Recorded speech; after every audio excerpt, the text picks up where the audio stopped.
Magandang araw sa inyong lahat, maligayang pagdating sa ating paglalakbay sa mundo ngang mga salita. Sa araw na ito ating tunghayan ang isang kwento ng pag-ibig na sumibol sa gitna ng hirap at pagsubok, isang kwento ng pananahimik na mauwi sa isang matinding pag-aaklas. Ihanda ang inyong nga sarili dahil ang kwentong ito ay puno ng daminput at pag-asa. Kung nais niyo pang makarinig ng nga ganitong kwentong tiyak na dudurok sa inyong puso, huwag kalimutang i-like, mag-subscribe at pindutin ang notification bell upang hindi mahuli sa ating mga susunod na yugto. Simulan na natin. Pirmahan mo na yan, Elena. Huwag kang maginarta dahil wala kang pagpipilian. Ang anak ko ay namatay na isang bayani sa harap ng kanyang mesa. Hindi isang lalaking nalagutan ng hininga sa ibabaw ngang ibang babae. Para sa simbahan, para sa bayan at para sa dangangam ga de los Reyes, ang asawa mo ay isang santo. At ikaw mananatili kang asawang walang kibo kung ayaw mong mabulok sa kalsada ang anak mo? Ang boses ni Doña Remedios ay tila isang matalim na labahan na humihiwa sa malamig na hangin ng pasilyo ng ospital. Sa harap ni Elena, ang puting papel ay tila isang hatol ng kamatayan. Maputi at malinis taliwas sa malapot at madilim na katotohanan kasama nitong nailibing sa silid na iyon. Dahan-dahang ibinaba ni Elena ang kanyang tingin sa sariling makamay. Doon sa dulo ng kanyang hintuturo ay may malit na tuldok ng dugo na tuyo na. Buong gabi siyang gising, hindi para maghintay sa pag-uwi ngang asawa kundi para tapusin ang huling piraso ng vestment para sa anibersaryo ng parokya. Iyon ang utos ng kanyang biyenan maglingkod sa Diyos upang pambayad sa utang na loob ng pamilya. Bawat tahin ng karayom sa makapal na tela ay isang panalangin para sa kaligtasan ng kanyang tahanan. Bawat pagtusok ng bakal sa kanyang balat ay tiniis niya dahil akala niya ang sakripisyo ay sapat na para manatiling buang pamilya. Ngunit habang hinihigpitan niya ang gatahing banal na kasuotan ng sarili palang asawa, ay abala sa pagtanggal ang sarili nitong buto na sa silit ng isang Beatriz Valderrama. Naramdaman ni Elena ang panunuyo ng kanyang lalamunan. Tila may manggabubo na bumabara sa bawat pagluno. Ang amoy ng antiseptic sa ospital ay humahalo sa amoy ng kandila na baon ng kaniyang suot na damit. Isang mapait na paalala ng kanyang pagkapiit. Ang kanyang gatuhot ay tila nawalan ng buto ng hihina. Nanginginig, ngunit nanatili siyang nakatayo. Sa loob ngang kanyang dibdib may isang bahagi ngang kanyang pakatao ang dahan-dahang naglalaho. Tila isang sinulit na dahan-dahang hinuhugot hanggang sa mawalan ng hugis ang buong tela. Tumingin siya sa kanyang biyenan. Ang muha ni Doña Remedios ay walang bakas ng pihati para sa namatay na anak. Ang naron lamang ay ang nanilisik. Namgamatang ang isang babaeng mas takot mawalan ng yaman kaysa mawalan ng kaluluwa. Isang malakas na sampal nga totohanan ang dumapo sa puso ni Elena. Ang 2 taon ng kanyang pagtitiis at bawat gabing hindi siya natulog para mapanatiling marangya ang buhay ng De los Reyes ay wala palang halaga. Para sa kanila siya ay isa lamang makina na taga-tahingang kanilang mabutas na dangal. Inabot niya ang panulat. Ang bigat nito sa kanyang daliri ay tila isang bultong ang bakal. Sa bawat paggalong ang kanyang kamay upang isulat ang kanyang pangalan, tila ibinebenta niya ang huling piraso ngang kanyang katotohanan. Nang matapos ang huling kurbangan, kanyang lagda binitawan niya ang panulat at hinayaan itong gumulong sa sahig. Ang tunog nito sa tahimik na pasilyo ay tila isang huling hininga. Tumingala siya sa kisame pinipigilan ang maluhang nais ko mawala. Ang may maluha ay para lamang sa mataong may karapatang masaktan. At sa sandaling iyon tinanggalan na siyang biyenang ngang karapatang iyon. Tapos nabulong ni Elena sa sarili. Ngunit ang kanyang boses ay hindi na ang mamong boses ng kahapon. Ito ay malamig tila hanging amihan na may dalang babala ng bagyo. Habang naglalakad palayo ang Doña Bitbit ang papal na puno, kasinungalingan na iwan si Elena sa gitna ng malamlam na ilaw. Ang tanging tanong na umaalingaw-ngaw sa kanyang isipan ay kasing talim ng karayom na pumatay sa kanyang pananampalataya. Hanggang kailan ko kailangang manahimik para sa isang taong ni minsan ay hindi ako pinahalagahan. Tumitik siya sa kawalan. Ang kaniyang nga kamay ay unti-unting kumuyom. Ang sinulit ng kanyang pagtitiis ay tuluyan ng napatit. Asa dulong ng bawat hiblay isang bagong layunin ang nagsisimulang mabuo. Ang pinakamasakit na bahagi ng isang burol ay hindi ang pag-iyak sa patay kundi ang makinig sa makaporing alamong lahat ay isang malaking kasinungalingan. Sa bawat bulong ang pakikiramay tila may libo-libong karayom na tumutusok sa aking pandinig. Dahil ang santong ipinagdara niyo ay ang demonyong pumatay sa aking pagkato. Ang mansyon niya maga de los Reyes ay balot niya puting tela at amoy niya mamahaling liryo. Ngunit para kay Elena, ang bango nga bulala ay hindi sapat upang pagtakpan ang bahong ang totohanan. Sa gitna ng salaang kabaw ni Julian, ay napaliligiran ng mga prominenteng tao sa bayan. Maririnig ang mahihinang hikbi at ang paulit-ulit na salitang siyang napakabuting tao. Sa sulok ng kusina, bala si Elena sa pagtitimplang kape. Ang kanyang mamata ay tuyo tila naubos na ang lahat ng luha sa silid ng ospital kagabi. Ang bawat baso na kanyang inilalapag sa tray ay may kasamang bigat na tanging siya lang ang nakakaalam. Habang naglalakad siya sa gitna ng bisita, nararamdaman niya ang matang mapanghusga. Kawa naman si Doña Remedios na matayan ng nag-iisang anak na pag-asa ng pamilya bulong ang isang donya sa gilid. Si Elena kasi masyadong ambisyosa. Kung hindi niya pinilit si Julian na magtrabaho ng husto para sa kumpanya pakabuhay pa ang asawa niya ngayon. Hindi kumibo si Elena. Hinayan niyang dumaloy ang masalitang tilalason sa kanyang sistema. Ngunit ang tunay na pagsikip ng kanyang dibdib ay dumating nang bumukas ang pinto at pumasok ang isang babaeng balot ng itim na lase, si Beatriz Valderrama. Hindi ito pumasok bilang isang estranghero. Pumasok siya na may dalang aura ng pagmamayari. Kasunod niya ang isang maliit na batang lalaki, si Mateo, na may mga matang hawig na hawig kay Julian. Ang katahimikan sa sala ay tila naging isang matalim na kutsilyo. Lumapit si Doña Remedios kay Beatriz hindi upang itaboy ito kundi upang yakapin ng mahigpit sa harap ng lahat. Salamat et dumating ka hija malakas na, sabi ng Donya, sapat na upang marinig ng bawat taong naroon. Kailangan kang pamilyang ito, lalo na ang batang ito na siyang tanginaiwan sa amin. Ang mabisita ay nagpalitan ng makahulugang tingin. Sa isang sandali ang posisyon ni Elena bilang legal na asawa ay tila naglaho.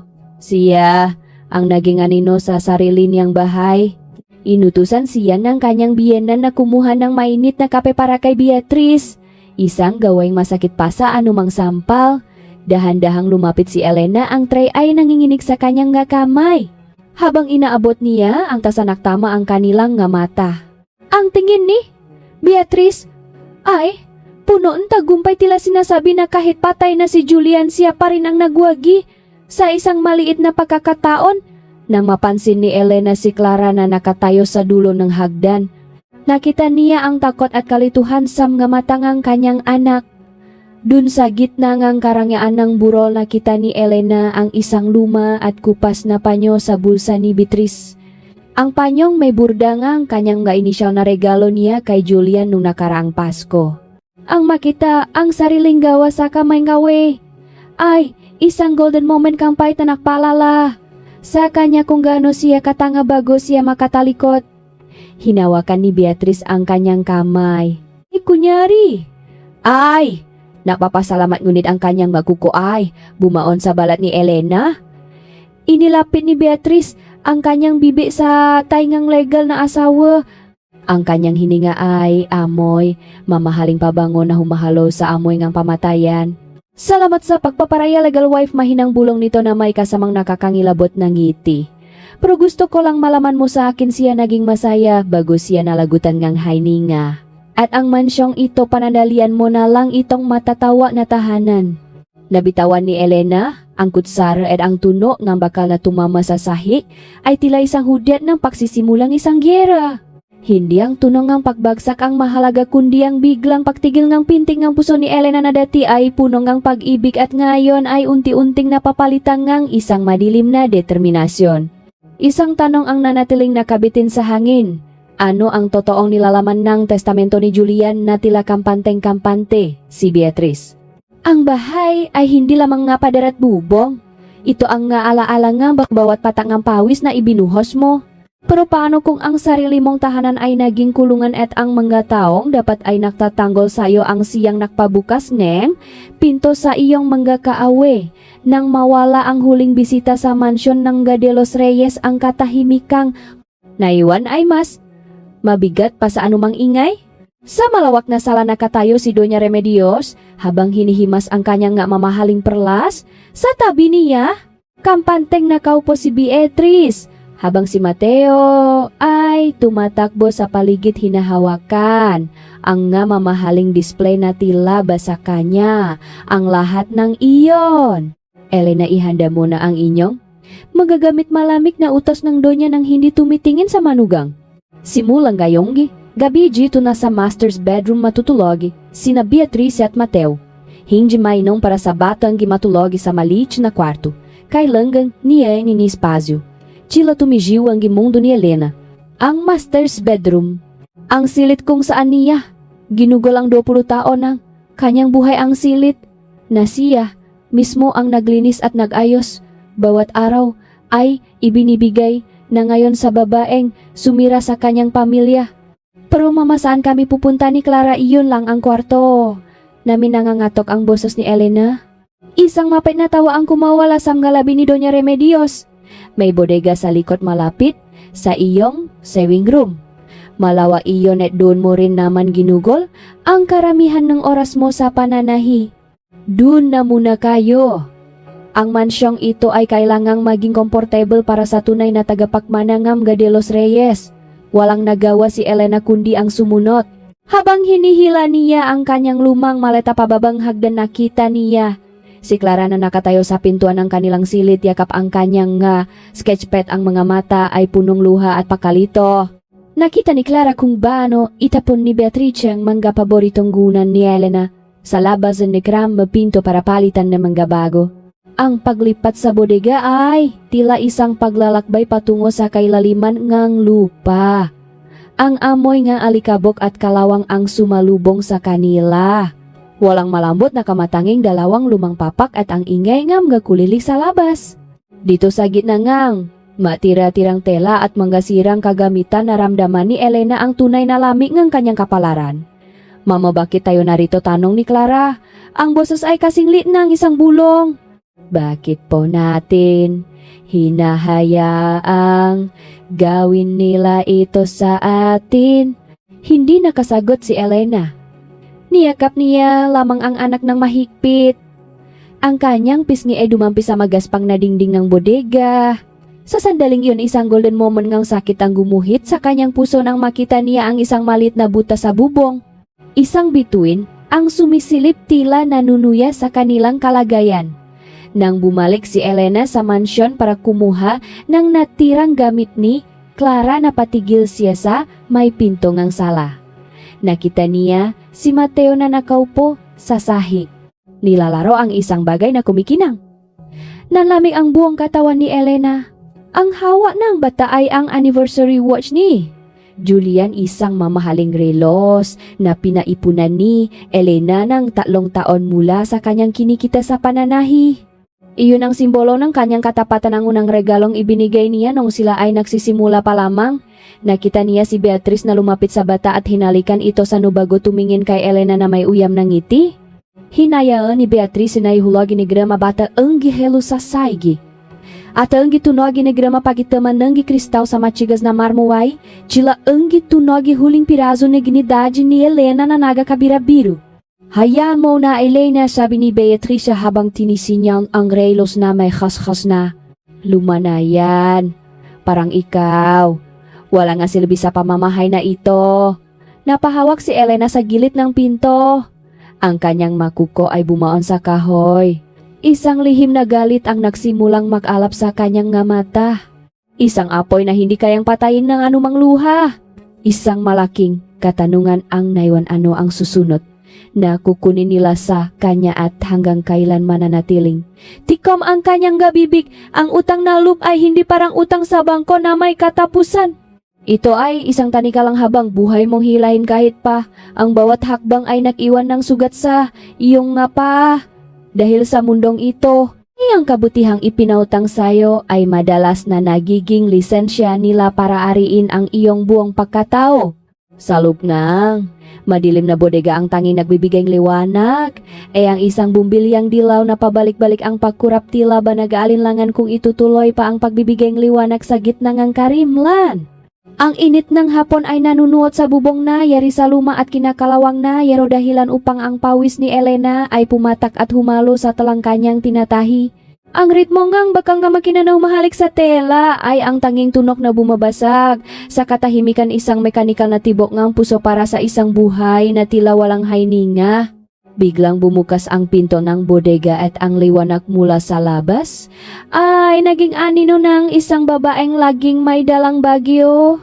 Pumasok si Doña Remedios, hawak ang isang pamaypay na gawa sa seda at agad na nagtakip ng ilong sa amoy ngang alikabok at pawis. Elena, bakit nakatigil ang makina? Akala ko ba ay tatapusin mo ang mga kurtina para sa kwarto ni Mateo bago maghapunan? Ang boses ng Donya ay puno ng autoridad tila isang Panginoong nag-utos sa kanyang alipin. Mama, katatapos ko lang po sa mga damit ni Beatrice. Medyo sumasakit na po ang likod ko, mahinang sagot ni Elena habang hinihilot ang kanyang namamanhit na balikat. Isang mapit na ngiti ang sumilay sa mga labing ng Donya. Lumapit siya kay Elena at hinawakan ang kanyang baba. Pinilit siyang tumingin sa kanyang nga mata. Sumasakit ang likod, na kalimutan mo na ba ang sakit na naramdaman ko nang mamatay ang anak ko? Oh, baka mas gusto mong ipaalala ko sa iyo kung paano ka lumuhod sa paanan ko. 10 taon na ang nakalilipas, naramdaman ni Elena ang panalamig. Kanyang sikmura. Iyon na naman ang pamilyar na pananakot. Nakalimutan mo na ba, Elena, nung ang nanay mo ay mamatay-matay na sa ospital at wala kayong kahit isang singko? Sino ang nagbayad ng lahat? Sino ang nagligtas sa kanya mula sa kalsada? Ako, ang pamilyang De Los Reyes. Dinuro ng Donya ang muka ni Elena ng may pandidiri. Kaya huwag mong isusumbat sa akin ang sakit ng likod mo.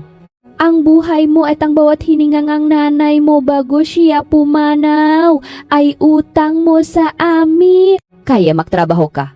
Kailangan natin ng pera para pambayad sa mautang ni Julian, na ikaw naman ang dahilan kung bakit niya nagawa ang pagbaliktad ng katotohanan. Ang gaslighting na ito ay tila isang laso na dahan-dahang pumapatay sa katinuan ni Elena. Alam niyang hindi siya ang dahilan ng gautang ng asawa, ngunit ang bigat ng utang na loob ay tila isang semento na nakatali sa kanyang lig. Hinihila siya pababa sa ilalim ng dagat ng pagsisisi. Nang umalis ang Donya, naiwan si Elena na nanginginig ang makamay. Sa gitna ng kanyang pag-ayos ng gatinituping tela, napansin niya ang isang lumang cabinet ni Julian na dinala rin sa bodega. Dahil sa luma na ang kahoy nito bahagyang bumukas, ang isang lihim na drawer sa ilalim. May isang golden moment ning pag-alinlangan sa kanya nga mata bago niya dinukot ang isang lukot na sobrang nakatagoron. Ang papel ay luma na, ngunit ang tatang ko ay malinaw pa rin. Habang binabasa ni Elena ang nilalaman, ang kanyang hininga ay tila napati. Hindi ito basta-bastang utang. Isa itong liham ng babala tungkol sa foreclosure ng mansion ng mga De Los Reyes na may petsang bago pamamatay si Julian. Ngunit ang mas nakakapanghina ay ang nakasulat na pangalan sa likod ng dokumento bilang garantor, isang pangalang hindi niya inaasahang makikita sa mga gamit ng kanyang asawa. Sino ang taong ito at bakit tila ibinenta na ni Julian ang kaluluwa ng pamilya bago pa man siya malagutan ng hininga? Sa gitna ng kanyang pagkagulat, narinig niya ang ngayapa sa labas. Tila may nagmamatiyak sa bawat galaw niya sa loob ng bodega. Ang pag-asa ay tila isang estrangherong biglang kakatok sa iyong pinto. Sa gitna ng isang malakas na bagyo, hindi mo alam kung magdadala itong lunas sa iyong giniginaw na puso o kung isa lamang itong paalala kung gaano ka kailangang iligtas mula sa sarili mong dilim. Ang langit sa hapon na iyon ay tila nakikiramay sa bigat ng dibdib ni Elena. Ang makulimlim na ulap ay tuluyan ng bumigay at ang malakas na buhos ng ulan ay nagsimulang humampas sa yero ng bodega. Lumilikang ang isang mabigat at walang katapusang ritmo na tila ba nanggagaling sa 1,000 tambol. Ang bawat patak ay humahanap ng butas sa luma at kalawanging bubong bumubagsak sa sahig na semento at humahalo sa alikabok na matagal nang nanahimik doon. Mabilis na itinago ni Elena ang dokumento ngang bangko salu. Nang kanyang baro nang makarinig siya ngang isang kakaibang tuno sa labas. Ang haging nang isang makina ngang sasakyan na tila nahihirapan. Hanggang sa ito ay tuluyang tumigil sa tapat mismo ngang pintuan ngang bodega. Isang lalaki ang lumabas mula sa itim na sasakyan balot ng isang mamahaling itim na kot. Basang-basa siya habang mabilis na tumatakbo patungo sa silong ang bodega. Nang bumukas ang pinto ang malamig na hangin ay pumasok dinala ang amoy ngang basang lupa at ang bango ngang isang estrangherong hindi tagaron. Pasensya na po maam. Maari bang makisilong sandali mukhang uminit ang makina ngang sasakyan ko dahil sa bahasa labas? Ang boses ng lalaki ay malalim baritono at may dalang kagalangan na matagal ng hindi naririnig ni Elena mula sa sinumang lalaki. Tumayo si Elena. Ang kanyang kamay ay nakahawak pa rin sa kanyang dibdib kung nasaan ang nakatagong papel. Sige po sir, pasensya na po kayo.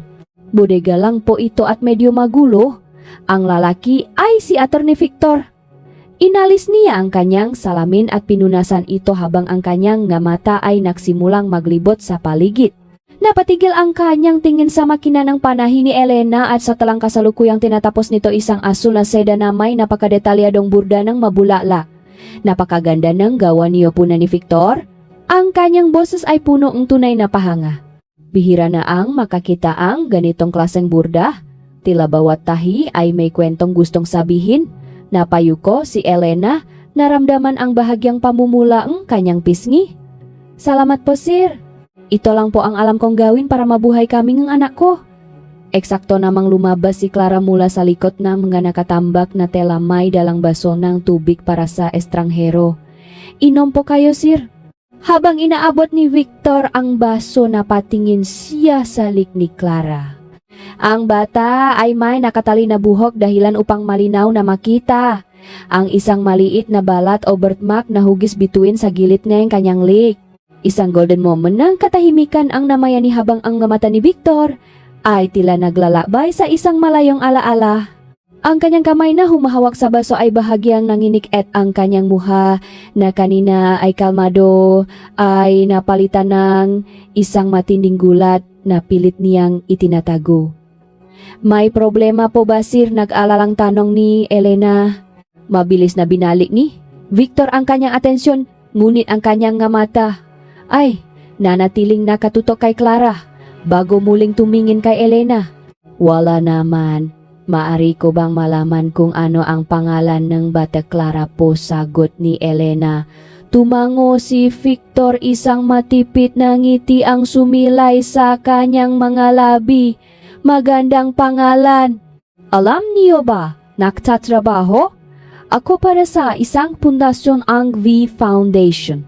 Naghahanap kami ng mahuhusay na mananahi para sa isang malaking proyekto at naghahanap din ang pamilya fingang isang mahalagang bahagi ng kanilang nakaraan na matagal na nilang nawalay. Bago pa makapagtanong si Elena, isang marangyang sasakyan ang huminto sa tapat at lumabas ang driver ni Doña Remedios na may dalang payong pilit na pinapapasok si Victor sa mansyon dahil nalaman ng Doña na may importanteng tao na nasiraan sa harap ng kanilang bahay.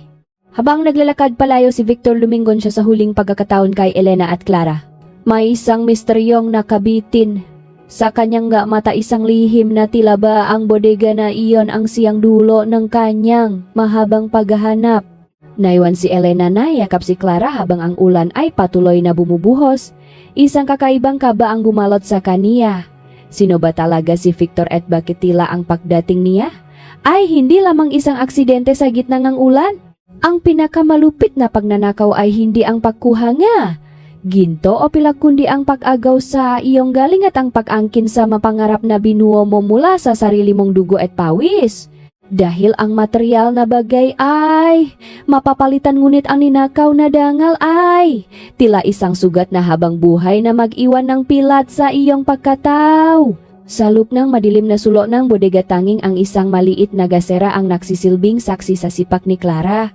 Habang ang buong mansyon ay mahimbing na natutulok ang kamay ng dalagita ay mabilis na gumagalaw sa kanyang lumang sketchpad. Ang bawat guhit na lapis ay isang dalangin, bawat disenyo na damit ay isang hakbang patungo sa kalayaang matagal na nilang inaasam ni Elena. Inilalagay ni Clara ang lahat ng kanyang pag-asa sa scholarship na inaalok ng Fee Foundation, isang pagkakataong makapaaral ng disenyo at makaalis sa ilalim ng malupit na anino ng De los Reyes. Kinabukasan, habang abala si Elena sa paglalabang ng mamahaling linen ni Doña Remedios, pumasok si Beatriz sa bodega. Ang kanyang mahakbang ay mapagmataas ang amoy ng kanyang pabango ay tila sumasakal sa maliit na espasyo. Nagpanggap siyang naghahanap ng kung anong gamit hanggang sa mahagip ng kanyang gamataang sketchpad ni Clara na nakatago sa ilalim ng isang tumpok ng gaskrep na tela. Isang mapanuyang ngiti ang sumilay sa mga labi ni Beatriz habang tinitingnan ang bawat pahina. Napakaganda, nabulong niya sa sarili. Ngunit ang tono ng kanyang boses ay walang bakas ng pahanga kundi puno ng kasakiman. Napakagandang paraan para makuha ko ang tiwala ng pamilya Fe. Nang maghapunan, isang tensyon ang bumalot sa hapakainan.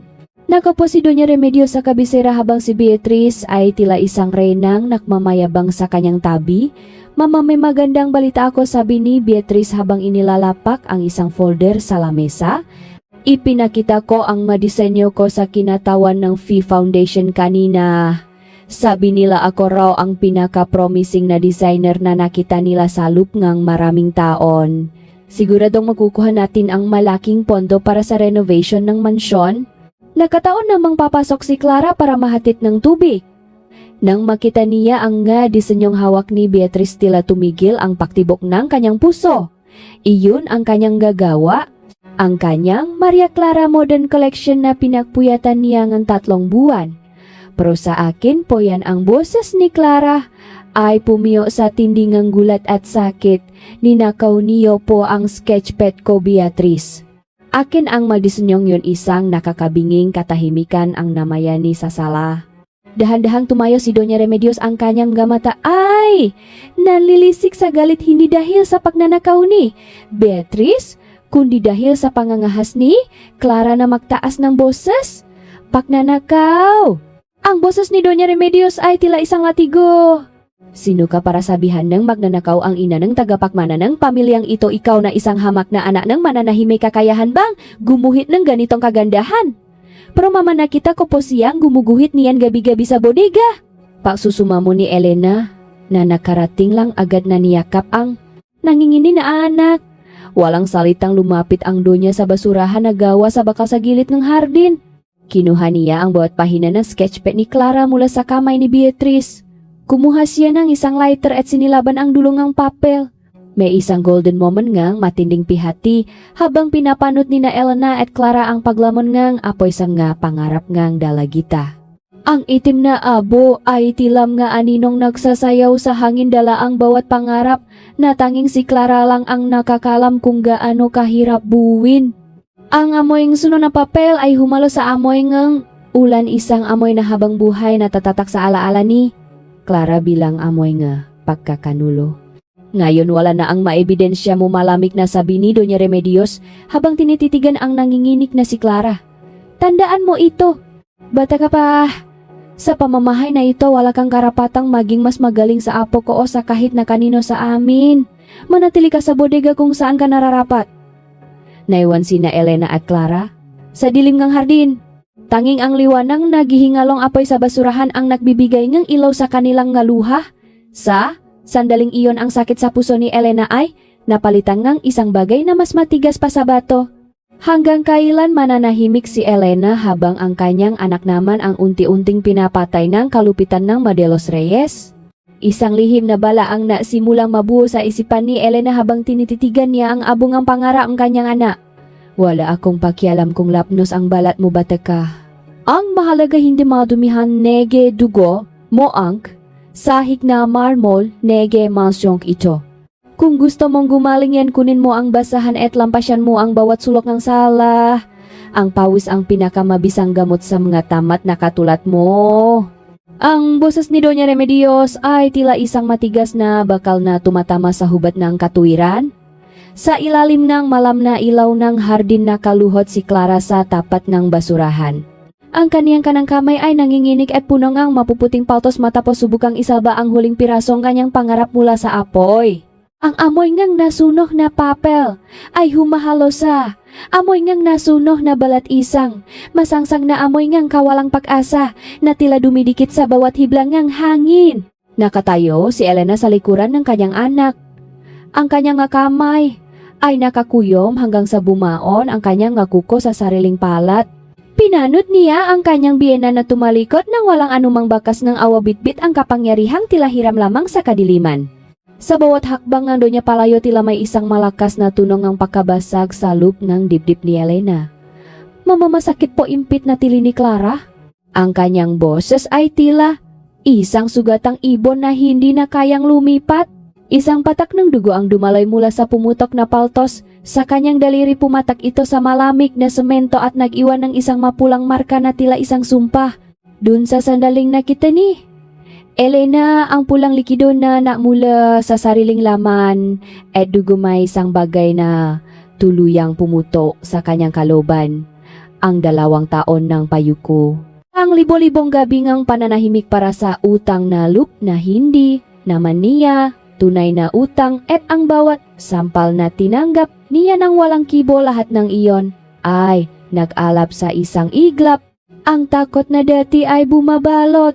Sa kanyang puso ay natunaw, pinalitan ng isang malamig at matalim na puwot. Hindi na siya ang mahiyaing mananahi na laging nakayuko. Hindi na siya ang asawang alipin ng isang pamilyang bulok ang sistema. Dahan-dahang lumapit si Elena kay Clara. Hindi siya kumuha ng basahan para sumunod sa utos ni Donya. Sa halip pumasok siya sa lungang bodega at kinuha ang pinakamahal na talang asol na ang talang ipinagkatiwala ni Victor para sa isang espesyal na disenyo. Ang talang dapat ay gagamitin para sa karangyaan ng iba. Nang walang pag-alinlangan pinunit ni Elena ang mamahaling tela sa gitna. Ang tunang ang pagkapunit ng seday tila isang hudyat ng kanyang paglaya. Ginamit niya ang malambot na tela upang balutin ang nasunog na kamay ni Clara. Ito ang kanyang golden moment, isang simbolo na ang kapakanan ng kaniyang anak ay mas mahalaga pa kaysa sa anumang yaman o utos ng Modelos Reyes. Mama ang telah. Magagalit po sila takot na sabi ni Clara habang nakatingin sa sirang seda. Hinawakan ni Elena ang mukha ng kanyang anak. Ang kanyang mata ay nag-apoy sa isang determinasyong ngayon lang nakita ang dalagita. Hayaan mo silang magalit, Clara. Simula sa gabing ito wala nang susunod sa kanila. Ang bawat duhang pumatak mula sa mga mata mo ay pagbabayaran nila ng higit pa sa yaman nila. Tumayo si Elena at tumingin sa malawak na mansyon. Ang anino ng bahay ay tila isang dambuhalang nagbabanta, ngunit sa mga mata ni Elena ito ay isa na lamang lumang estrukturang malapit ng gumuho. Ang kanyang puso na dati ay tila isang basahang madalas tapakan ngayon ay naging isang matalim na karayom na handa ng tumahingang sarili niyang tadhana. Pumasok siya sa loob ng bodega at hinarap ang salamin. Ang babaeng nakatingin sa kanya ay may mapuputing buhok na sa gilid, may mga kulubot ng pagtitiis, ngunit ang mamata ay puno ngang isang liwanag na hindi kayang patayin ng anumang bagyo. Sino ang susunod na biktima ng kanyang bagong lakas? At paano niya gagamitin ang lihim na dokumentong nahanap niya sa kabinet ni Julian upang tuluyang pabagsakin ang kaharian ng Modelos Reyes? Isang mahiwagang ngiti ang sumilay sa kanyang ngalabi habang hinahawakan niya ang kanyang gunting, ang sandatang magpuputol sa lahat ng tanikalang gumagapo sa kanila. Isang dalagang tulad ni Clara kapalit ng pagbura sa kalahating utang niyo. Napakamura na niyan remedios. Siguradong hindi makakaangal si Elena dahil sa laking ang utang na loob niya sa pamilya niyo. Ang masalitang iyon na nanggaling sa bibig ng isang estrangherong kausap ni Doña Remedios. Sa sala ay tilam nga pata ng asido na dumaloy sa pandinig ni Elena. Nakatayo siya sa likod ng makapal at madilim na kurtina ng mansyon. Bit-bit ang mga bagong lundaring kagamitan na dapat ay ihahatid niya sa kwarto ni Beatrice. Ang kanyang mapa ay tilabaon sa marmol na sahig, hindi makagalaw, habang ang bawat hininga niya ay nagiging isang mabigat na pasanin. Ibenta ang sarili niyang anak gagawing pambayad utang ang buhay ni Clara sa isang matandang don na balita ay malupit at mapamalabis.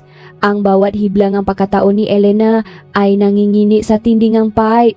Ang 2 taon ng kanyang pananahimik ay hindi pa pala sapat. Ngayon pati ang kinabukasan ng kanyang anak ay nais nang nakawin ng pamilyang De Los Reyes. Naramdaman ni Elena ang panalami ngang kanyang madulong ngang daliri isang pakiramdam na tila baang. Lahat ng init sa kanyang katawan ay hinigo ngang malami na katotohanang narinig. Hindi siya sumigaw, hindi siya nagmura. Sa halip marahan niyang ibinaba ang makagamitan sa sahig at tahimik na lumabas sa pinto sa likuran. Ang kanyang puso ay tumitibok ng mabilis, tila isang tambol na nagpapahiwating ang papalapit na digmaan. Sa ilalim ng malaking puno ng akasya sa dulo ng kalsada malayo sam nga mapanuring. Mata ng katauhan ni Doña Remedios isang itim na sasakyan ang naghihintay. Naroon si Attorney Victor. Ang kaniyang mukha ay seryoso habang nakatingin sa mga dokumentong hawak niya. Attorney Victor Eng, boses ni Elena ay gumaragal ngunit may kasamang kakaibang tapang. Kailangan ko na pong malaman ang totoo kahit gaano pa ito kasakit. Tumingin si Victor sa kanya, ang nga mata nito ay puno ng malasakit at respeto. Inabot nito ang isang asul na folder. Elena, nakuha ko na ang medical records ni Julian mula sa ospital nung gabing mamatay siya. May isang bagay na hindi tumutugma. Si Julian ay may type O na dugo. Si Mateo ang bata na dala ni Beatrice ay type AB. Napatigil si Elena. Ang kanyang isip ay mabilis na nag-analisa. Ibig sabihin, impossible na anak ni Julian ang batang iyon, papatuloy ni Victor. Isang malaking panloloko ang ginagawa nila Beatrice at Doña Remedios. At May, isa pa akong nalaman. Ang balak nilang ipakasal si Clara kay Don Teodoro ay para lamang may salba ang mansyong ito na matagal nang nakasangla. Isang golden moment ang sakit at pag-asa ang sumilay sa muka ni Elena habang hinahawakan niya ang folder. Ang bawat papel sa loop nito ay tila isang sandata, isang matalim na kutsilyo na handa ng pumutol sa mga tanikalang gumagapo sa kanila sa gitna ng kanilang pag-usap. Ay kinuha ni Victor ang isang panyo at marahang pinunasan ang mansang langis sa kamay ni Elena. Isang mali na kilos kang pakalinga na matagal na niyang hindi nararamdaman mula sa kahit na kanino. Huwag kayong matakot, Elena, bulong ni Victor. Hindi kayo nag-isa sa laban na ito. Ngunit bago pa makasagot si Elena, isang pamilyar na tinig ang narinig niya mula sa di kalayuan, ang boses ni Doña Remedios na galit na tinatawag ang kanyang pangalan. Mabilis na nagpaalam si Elena at tumakbo pabalik. Ngunit sa kanyang pagdaan sa bintana ngang silit aklatan narinig niya ang isang bagay na nagpatigil sa kanyang mundo. Huwag kang mag-alala, Beatrice. Katulad ng ginawa natin sa nanay ni Elena nun, sisiguraduhin nating wala siyang magagawa kundi sumunod. Kung nalaman lang ng babaeng iyon na tayo ang dahilan kung bakit nawalan ng pera ang nanay niya, baka matagal na tayong pinatay niyan. Napahawak si Elena sa kanyang dibdib. Ang kanyang hininga ay tila napatit. Ang utang na loop na kanyang pinapasan sa loop ng 2 dekada ay isang malaking kasinungalingan. Sila ang sumira sa kanyang pamilya at sila rin ang nagpanggap na tagapagligtas. Paano harapin ni Elena ang katotohanan ng buong buhay niya ay itinayo sa ibabaw ng isang mapait na panlililang, isang mapanganib na kislapang lumitaw sa kanyang nga mata habang tinitingnan niya ang kanyang nga kamay na puno nga kalyo ang nga kamay na dati ay tagatay lamang. Ngayon ay handa ng maging tagawasak. Sana ay nanatili na lamang akong bulak. Ang katotohanan ay mas masakit pa sa sampal ni Doña Remedios. Sa loob ng 20 taon niyakap ko ang nga taong pumatay sa pangarap ng aking ina at pinasalamatan ko ang nga kamay na siyang humukay sa aming libingan. Ang hangin sa maliit at siksikang eskinita sa dulong gabayan ay amoy luma at maputik malayo sa bangong nga lirio sa mansyong nga De Los Reyes. Dito sa isang barong-barong na gawa sa pinagtakping yero at kahoy naninirahan si Aling Tiago, ang dating punong katulong na nakasaksi sa pag-akyat at pagbagsak ng pamilya De Los Reyes. Nangingini ang nga kamay ni Elena habang inaabot ang isang baso ng mainit na tsaa. Ang bawat singong tubig ay tila nakdadala ng maaninong nakaraan sa harap niya. Si Aling Tiago ay mukhang matandang-matanda na ang kanyang mga mata ay malabo na ngunit puno pa rin ng matinding takot. Elena, patawarin mo ako, ang boses na matanda ay tila gasgas na plaka mahina at gumarolgal. Hindi ko na kayang dalhin ang sikretong ito sa hukay. Nung gabing nawala ng pera ang nanay mo para sa kanyang sewing room, hindi iyon dahil sa malas o maling desisyon. Ako mismo ang nakakita kay Julian at Doña Remedios na pumasok sa opisina ng nanay mo. Ninakaw nila ang magatitulo ng lupa at ang pondo para sa mga supplier. Tila tumigil ang pakikot ng mundo para kay Elena. Ang bawat salita ay tila isang malakas na hampas sa kanyang dibdib. Ang utang na loob na naging dahilan ng kanyang pakaalipin ay itinayo pala sa isang malaking krimen. Pinlano nila ang lahat, Elena, pagpapatuloy ni Aling Tiago habang ang isang luha ay dumadaloy sa kanyang kulubot na pisngi. Sinuportahan nila ang nanay mo nung nakasakit ito gamit ang mismong perang ninakaw nila sa inyo. Ginawa nilang utang ang dapat ay sa inyo para habang buhay kang luluhot sa kanila. Iyon ang tanging paraan para hindi ka makapagsalita at hindi ka makaalis? Isang golden moment ng matinding pait ang namayani. Nang hawakan ni Elena ang kanyang lumang loket, isang maliit na pendan na tanging naiwan ng kanyang ina dati ay tinitingnan niya ito bilang simbolo ng paasa. Ngunit ngayon ay naging paalala itong kanyang pagiging biktima. Ang tunong kanyang sariling pahinga ay naging mabigat. Tila bawat hangin na pumapasok sa kanyang baga ay may dalang lason galit. Hindi na siya nakapagsalita. Ang galit na nararamdaman niya ay hindi na maapula, tila isang apoy na kumakalat sa tuyong damuhan. Tumayo si Elena, ang kanyang tindig ay hindi na ang tindingang isang talunang mananahi. May bago ng ninga sa kanyang mata, isang malamig at kalkuladong determinasyon. Salamat, Aling Tiago, bulong niya. Sapat na po ito. Paglabas niya ng barong-barong ang dilim ng gabi ay tila naging kakampi ni Elena. Habang naglalakad siya pabalik sa mansyon, bawat hakbang niya sa kalsada ay tila isang pagtapos sa kanyang nakaraan. Ang bawat alaala ng pagtitiis ay naging balas sa kanyang arsenal. Ngunit nang makarating siya sa gate ng mansyon, napatigil siya. Nakatayo ron si Doña Remedios. Hawak ang kanyang paboritong rosaryo, habang ang mga mata nito ay nakatitig sa kanya ng may kakaibang suspetsa. Ang katahimikan sa paligid ay tila nagbababala ng isang panganib. Saan ka nang galing, Elena? Ang boses kang Donya ay malamig at matalim. At ano ang hawak mo sa loob ng iyong bulsa? Napahawak si Elena sa digital recorder na ibinigay ni Victor kung saan nakatago ang buong pag-amin ni Aling Tiago. Ang kanyang puso ay tumitibok ng mabilis, ngunit ang kanyang muka ay nanatiling kasing tigas ng bato. Ang tadhana ng pamilya de los Reyes ay nasa kanyang kamay na at ang kailangang gawin na lamang ay ang tamang pagkakataon para bitawan ang unang bomba. Ang bawat tahinang karayom sa talang ito ay hindi na para sa inyong karangyaan. Ito ay isang ritual ngang paghihiganti na dahan-dahang bumabalot sa inyong ngalik. Akala niyo ay binihisan ko kayo ngang dangal. Ngunit ang totoo, tinatahi ko na ang inyong magkakabaong habang kayo ay nakangiti sa harap ng salamin. Sa loob mo madilim at masikip na bodegang tanging liwanag ay nagmumula sa isang maliit na desklem na nakatutok sa makinang panahi. Ang tunog ngang bakal na humahalik sa tela ay tila isang mabilis na tibok ngang puso sa gitna ngang katahimikan gabi. Nakaupo si Elena. Ang kanyang likod ay tila isang kurbadang kawayan sa tindi ng pagod habang tinatapos ang huling detalye gown na isusuot ni Beatrice para sa Fee Charity Gala bukas. Pumasok si Beatrice, dala ang isang baso ng alak at ang kanyang nakasanayang mapanuyang ngiti. Lumapit siya at hinawakan ang asul na seda. Ang kanyang maguko ay bumaon sa makinis na tela na tila ba isang ahas na gumagapang sa damuhan. Siguraduhin mong perpekto ito, Elena, sabi ni Beatrice. Ang kanyang boses ay malat at punong kayabangan. Bukas ang gabi ng pagpapakilala kay Mateo bilang tagapagmana. Gusto kong magmuha akong rena sa harap ng pamilya. Fee, et tandaan mo, ang disenyong ito ang magpapatunay na ako ang pinakamagaling na designer sa bayan. Hindi ang anak mong walang alam kundi ang mangarap sa loob ng bodega. Yumukot si Elena pinigilan ang panginginig ng kanyang nga kamay. Opo Ma'am Beatrice, masusunod po.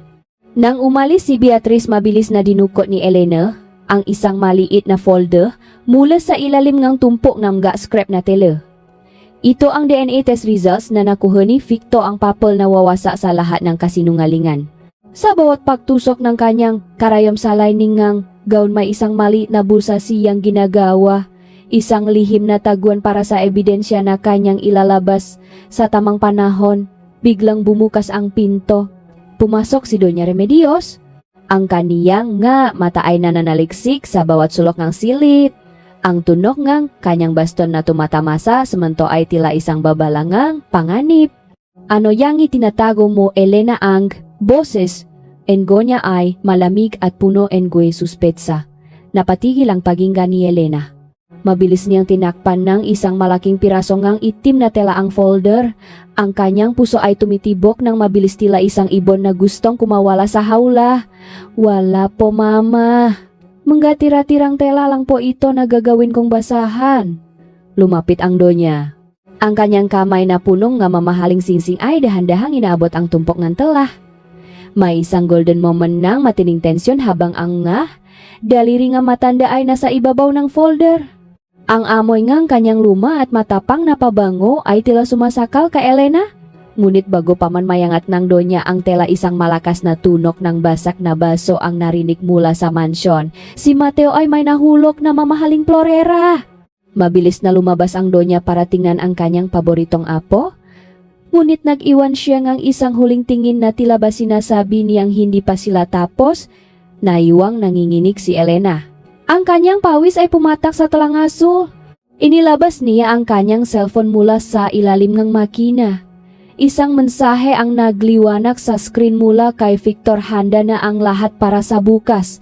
Ang katarungan ay hindi na lamang isang pangarap. Elena, mag-ingat ka.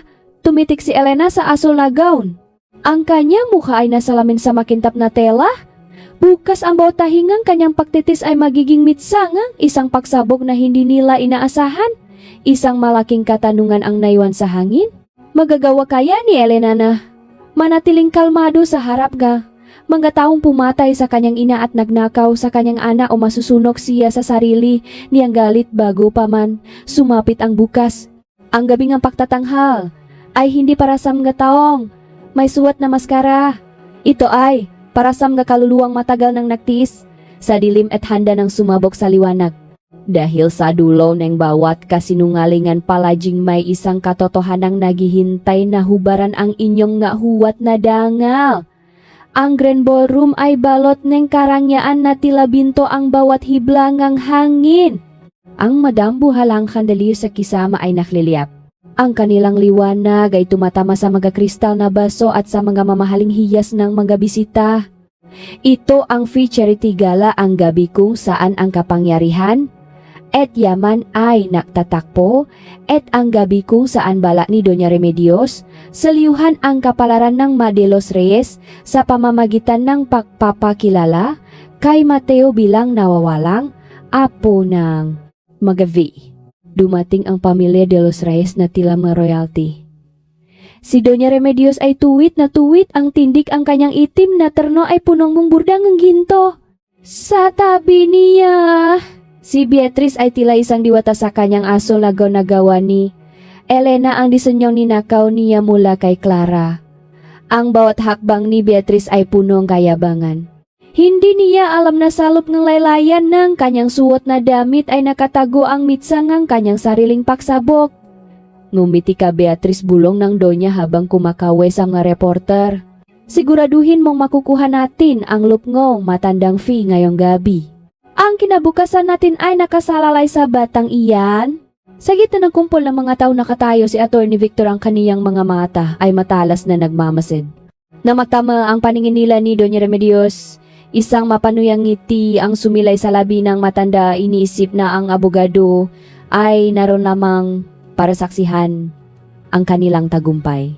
Ngunit biglang natahimik ang paligid nang bumukas ang malaking pintong ballroom. Isang babae ang pumasok na nagpabaling sa lahat ng paningin. Hindi siya ang katulong na nakayuko. Hindi siya ang mananahi na puno ang alikabok.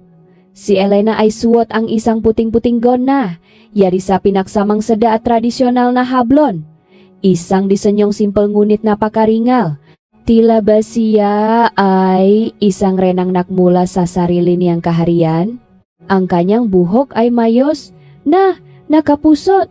Inilalantat ang kanyang muha na puno ng payapaan at lakas. Kasunod niya si Clara na suot din ang isang katukmang disenyo. Ang kanyang mukha ay maliwanag at malayo sa takot na naranasan niya sa bodega. Isang golden moment ang matinding tensyon ang namayani nang maglakad si Elena sa gitna ng ballroom. Ang tunong kanyang sapatos sa makinis na marmol ay tila isang mabilis at matatak na marsa. Nang madanan niya ang pamilya, de dos tres hindi siya tumigi, hindi siya yumukot. Ang amoy ngang simpleng pabango ay humalo sa matatapang na. Amoy nga, naroon isang paalala nga, kalinisan sa gitnang karumihan. Anong ginagawa mo rito, Elena? Ay pigil galit na tanong ni Doña Remedios na makalapit siya sa kanila. Ang kanyang boses ay nanginginig sa tindi ng hiya at put. Wala kang karapatang mapunta sa lugar na ito. Umalis ka bago pa kita ipakalatkat sa mga security? Hindi kumibo si Elena? Tumingin lang siya sa kanyang biyenan ng may matinding awa. Ang karapatan ay hindi ibinibigay mama. Ito ay kinukuha. Eksakto namang tumunok ang gong. Hudyat na magsisimula na ang formal na programa.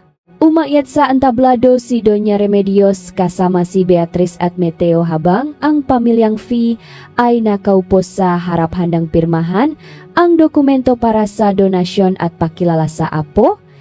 Nang hawakan na ni Doña Remedios ang mikropono para magpasalamat, isang boses ang pumutol sa katahimikan. Isang boses na nanggaling sa likuran ng entablado, malakas at malinaw na umalingaw-ngaw sa bawat sulok ng ballroom. Bago niyo ipakilala ang batang yan bilang tagapagmana, baka gusto niyo munang malaman kung anong uri ng dugo ang nananalaytay sa kanyang maugat, sabi ni Elena habang dahan-dahang umaakyat sa entablado. Ang lahat ng spotlight ay biglang natuon sa kanya. Napahawak si Doña Remedios sa podium. Ang kanyang mukha ay naging kasing puting papel. Ang cliffhanger ng kanilang buhay ay nagsimula na. At sa gitna ng nakabibinging katahimikan ng ballroom, ang tanging maririnig ay ang mabilis na tibok ng puso nga taong nagtatago sa likot ng kanilang nga maskara. Ang katotohanan ay hindi parang damit na maari mong hubarin at palitan kung kailan mo gusto. Ito ay parang balat na kapag pilit mong tinanggal ay mag-iwan ng sugat na hindi kailanman maghihilom. At ngayong gabi ang bawat tahingang inyong kasinungalingan ay isa-isang malalagot sa harap ng mundong pilit ninyong nalinlang. Ang boses ni Elena ay hindi nanginig, hindi rin ito sumigah. Ngunit ang bawat salita ay tumago sa nakabibinging katahimikan ng ballroom. Ang gamamata ni Don Roberto Quinto, ang pinunong ng pamilyang Fee, ay nanatiling nakatitik kay Elena, punong ng pagdududa at matinding kuryosidad. Elena, anong kabaliwan nito security ilabas? Ang babaang ito, ang sigaw ni Doña Remedios ay gumaralgal. Ang kaniyang mukha ay naging kasing itim ng uling sa tindi ng galit at takot. Ang kaniyang magkamay na may hawak na mikropono ay nanginginig.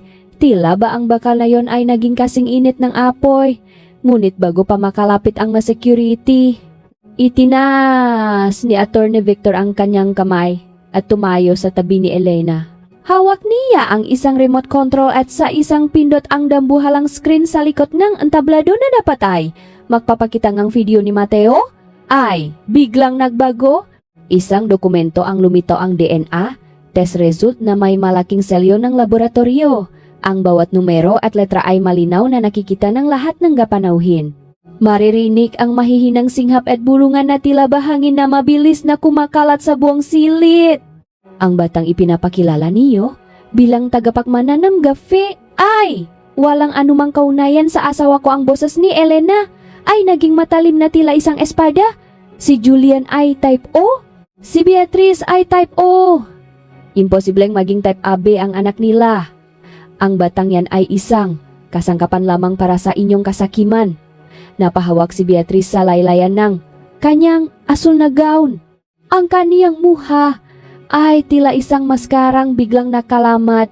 Sinungaling ka ginagawa mo lang ito dahil galit ka sa amin. Inggit ka lang dahil hindi ikaw ang pinaboran ni Julian ngunit hindi doon nagtapos si Elena. Muling pumindot si Victor at ang dambuhalang speaker ng ballroom ay naglabas ng isang boses. Isang boses na hindi mapagkakaila. Ito ang boses ni Doña Remedios galing sa lihim na recording ni Aling Tiago ay sa paamin na nakuha ni Elena sa bodega. Huwag kang mag-alala, Beatrice. Sisiguraduhin nating wala siyang magagawa kundi sumunod. Kung nalaman lang ng babaeng iyon na tayo ang dahilan kung bakit nawalan ng pera ang nanay niya, baka matagal na tayong pinatay niyan. Ang salitang iyon ay tila mga dabuhalang alon na humampas sa lahat ng naroon. Ang imahen ng bandal at marangal na Doña Remedios ay gumuho sa harap ng lahat. Ang bawat panauhin ay tumingin sa entablado ng may pandidiri. Isang golden moment ang sukdulang kahihiyan ang namayani. Ang rosaryong hawak donya ay malaglag sa sahig at makawatak-watak ang nabutil nito tila ba ang kanyang pananampalataya ay tuluyan na ring naglaho. Tumadyo si Don Roberto V. Ang kanyang tindig ay punong autoridad at matinding put. Tumingin siya kay Doña Remedios, ang kanyang nga mata ay nanlilisik. Ginamit niyo ang pangalan ng aking pamilya para sa inyong maruming laro. Akala niyo ba ay ganun kadaling linangin ang mga ve? Don Roberto, makinig po kayo. Hindi totoo ang ngayan pagsusumamo ngang donya habang lumuluhot sa harap ngang matanda.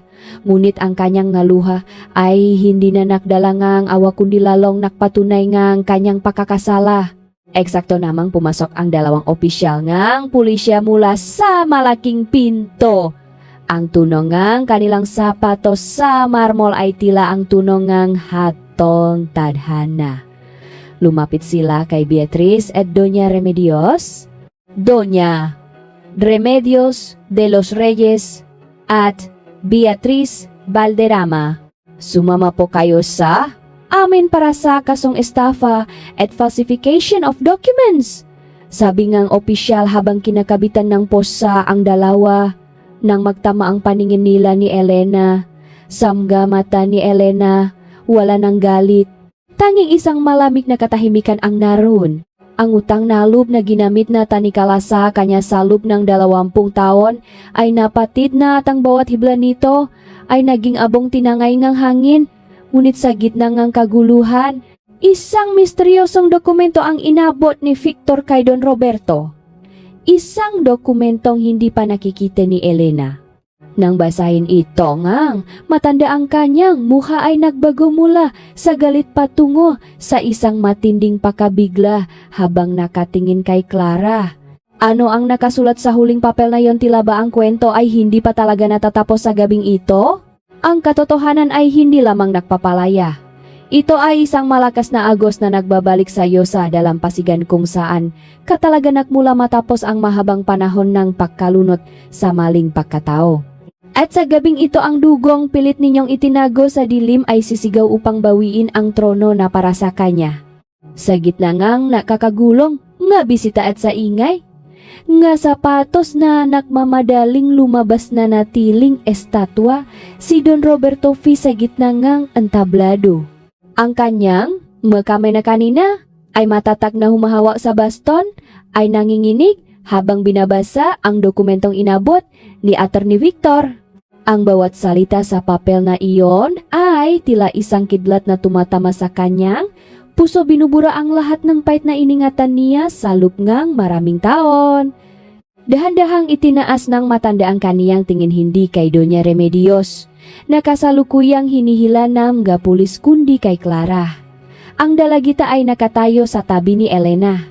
Ang kanyang mukha ay puno ng pagtataka at bahagyang takot sa gitna ng lahat ng atensyong nakatuon sa kanya. At ni Victor, totoo ba ito ang boses ni Don Roberto? Ay pumiyok isang tunok ng kahinaan na bihira niyang ipakita sa publiko. Opo, Don Roberto, sagot ni Victor. Ang kaniyang boses ay punong respeto at katiyakan.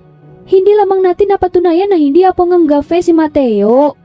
Napatunayan din natin sa pamamagitan ng muling pagsusuri sa records na ospital at sa DNA ni Clara na siya ang tunay na anak ni Julian at ang yumaong anak ninyong si Elena V. Ang bata na inakala ninyong namatay nung araw, sa panganganak ay ipinalit ni Julian sa isang patay na sanggol upang kontrolin ang yaman at ang inyong pamilya, isang nakakabinging katahimikan ang namayani sa ballroom. Tila tumigil ang paghinga ni Elena. Tumingin siya sa kanyang anak at biglang bumalik ang alaalang gabing isinilang niya si Clara, ang kaguluhan sa ospital. Ang pagmamadali ni Julian at ang kanyang pagtataka kung bakit tila hindi hawi ngang asawa ang kanilang anak. Ang katotohanan ay mas malalim pa sa kanyang hinala hindi lamang siya biktima ngang pagnanakaw ngang pera kundi maging ang mismong pagkataw ngang anak ay ninakaw din. Ang birthmark na yan bulong ni Don Roberto habang dahan-dahang lumalapit kay Clara. Hinawakan ng matanda ang balikat ng dalagita. Ang kanyang daliri ay marahang dumampi sa maliit na balat na hugis bituin sa gilid ng lik ni Clara. Ito ang golden moment ng gabing iyon ang pakikita ng dalawang kaluluwang pinaglayong ng kasakiman. Ang init ng kamay ngang matanda ay humalo sa lamig ng pawis ni Clara. Isang pakiramdam ngang pakilala na hindi kayang ipaliwanag ng agam. Ang bituin ng pamilya Fee. Patuloy ngayong matanda habang ang galuha. Ay tuluyan nang dumaloy sa kanyang kulubot na pisngi. Elena, anak ko. Narito ang bunga ng iyong buhay. Niyakap ng mahigpit ni Don Roberto si Clara sa harap ng lahat. Ang gafles ng pera ay tilam gabituin na sumasabog kumukuhang gawat segundo ng emosyonal na takpong iyon. Si Clara na dati ay tinatawag na anak ng mananahi at hamak na bata sa bodega ay kinikilala na ngayon bilang ang nag-isang tagapagmana ng isa sa pinakamakapangyarihang angkan sa bansa. Samantala sa gilid ng ballroom si Doña Remedios ay nagsimulang sumigaw ng parang baliw habang hinihila siya ng mapulis. Hindi, maaari akin ang batang iyan. Akin ang yaman ng De Los Reyes. Elena, hayop ka, sinira mo ang lahat. Tiningnan lamang siya ni Elena ng may malalim na pait. Hindi ko sinira ang inyong buhay, mama. Ang sarili ninyong kasamaan ang gumawa niyan. Tinapos ko lang ang sinimula ninyong tahiin. Habang papalabas ang mapulis bitbit ang makontrabida tumingin si Don Roberto kay Elena. Elena, kailangan nating mag-usap. Marami akong dapat nahinging paumanin sa'yo at sa aking apo. Ang mansyon ng Mafe ay bukas para sa inyong dalawa. Ngunit bago pa makasagot si Elena, isang pamilyar na boses ang tumawag sa kanya mula sa madilim na sulok ng tablado. Isang anino ang lumitaw hawak ang isang luma at kalawanging susi. Ito ay si Aling Tiago. Ang kanyang mata ay nanalaki sa takot. Elena, may isa pang sikreto sa loop ng lumang chef ni Julian sa bodega. Isang bagay na magpapago sa tingin mo sa lahat ng nangyari ngayong gabi. Huwag kayong magtitiwala agad. Hindi lahat ng kumikinang ay ginto. Isang bagong kabaang bumalot kay Elena. Akala niya ay tapos na ang lahat ngunit tila ang mitsangang isa pang pasabok ay nagsisimula pa lamang magliyap. Ano ang nasa loop ng safe ni Julian na kailangan malaman ni Elena bago siya tuluyang pumasok sa mundo ng Mafe? Ang rehas ng bilangguan ay hindi lamang gawa sa bakal. Ito ay gawa sa bawat luhang pumatak mula sa mga matang tinapakan niyo at sa bawat pangarap na ninakaw niyo para lamang makapagtayo ng isang palasyong yari sa buhangin. Ngayong gabi ang hangin ay hindi na amoy liryok kundi amoy kalawang at pagsisisi. Sa loob ng isang malamig at madilim na selda nakaupo si Beatriz Valderrama. Wala na ang kanyang mamahaling alahas. Wala na ang kanyang asul, na gown, na seda, at wala na rin ang kanyang mapagmataas na ngiti. Ang kanyang buhok ay gulo-gulo at ang kanyang mukha na dati ay punong kolorete ay namumutla na ngayon sa ilalim ngang ilaw ngang isang bumbilyang pabalik-balik ang pagkurap. Sa bawat tuno ngang paglalakat ng gwardiya sa pasilyo tila ba ito ay isang paalala na ang kanyang mundong kinagisan ay tuluyan ng gumuho. Samantala bumalik si Elena sa lumang bodega, ang lugar na naging saksi sa kanyang pagtitiis. Sa loop ng 20 taon gamit ang susi na ibinigay ni Aling Tiago, hinarap niya ang isang maliit na safe na nakatago sa likod ng matumpo ng lumang tela. Ang bawat pag-ikot ng dia ngang safe ay tila isang pagbubukas sa mga sugat ng nakaraan. Nang sa wakas ay bumukas ang pintuan ng safe, ang amoy ng luma at amak na papel ang sumalubong sa kanya. Doon sa ilalim ng mga dokumento ng utang, nahanap ni Elena ang orihinal ng titulo ng lupang kanyang ina at ang isang sulat na may sulat kamay ni Julian. Isang golden moment ng matinding pait ang namayan ni habang binabasa ni Elena ang huling salita ng kaniyang asawa. Inamin ni Julian sa sulat na hindi niya kailanman minahal si Beatrice. Ginamit niya lamang ito upang makaroon ng dahilan para makuha ang yaman ng Ngafi. Ngunit ang mas masakit, inamin niya na pinanatili niya si Elena sa kanyang tabi hindi dahil sa pag-ibig, kundi dahil si Elena lamang ang tanging paraan upang manatiling buhay ang negosyong De Los Reyes sa pamamagitan ng kanyang galing sa pananahi. Ginawa siyang alipin ng sarili niyang talento. Inakap ni Elena ang matitulo ng kanyang ina. Ang kanyang ngahigbi ay umalingaw-ngaw sa tahimik na bodega. Ang bawat patak ng kanyang luha sa papel ay tila isang pahuhuga sa lahat ng dumingang nakaraan. Kinabukasan, binisita ni Elena si Doña Remedio sa pansamantalang detention cell nito bago ang paglilipat sa pambansang bilangguan. Ang matandang babae ay hindi na ang makapangyarihang donya na nakilala ng bayan. Ang kanyang tindig ay kurbado na.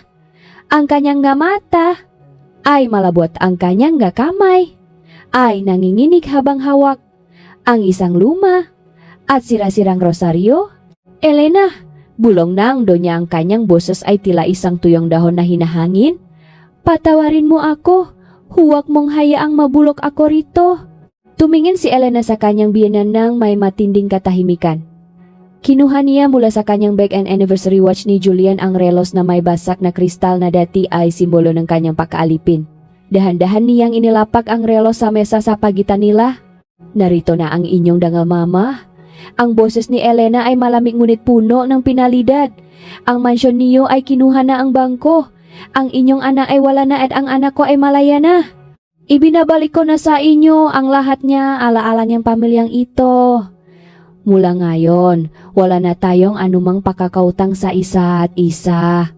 Ang utang na loob na sinasabi niyo ay binayaran ko ng aking buhay sa loob ng 20 taon. Tumalikot si Elena at lumakat palayo.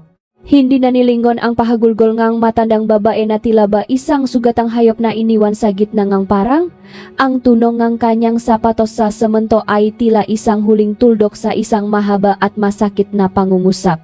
Sa labas ng presinto naghihintay si Anthony Victor at si Clara sa ilalim ng sikat ng araw. Nang makita ni Elena ang kanyang anak na nakangiti, naramdaman niya ang isang init na dahan-dahang gumagapang sa kanyang puso. Isang init ng tunay na pagilom. Ngunit habang papasok sila sa sasakyan, isang huling tanong ang pumasok sa isipan ni Elena sa muling pagbubukas ng kanyang puso. Kaya ba niyang pakatiwalaan ang bagong pagkakataong inyalo ni Victor?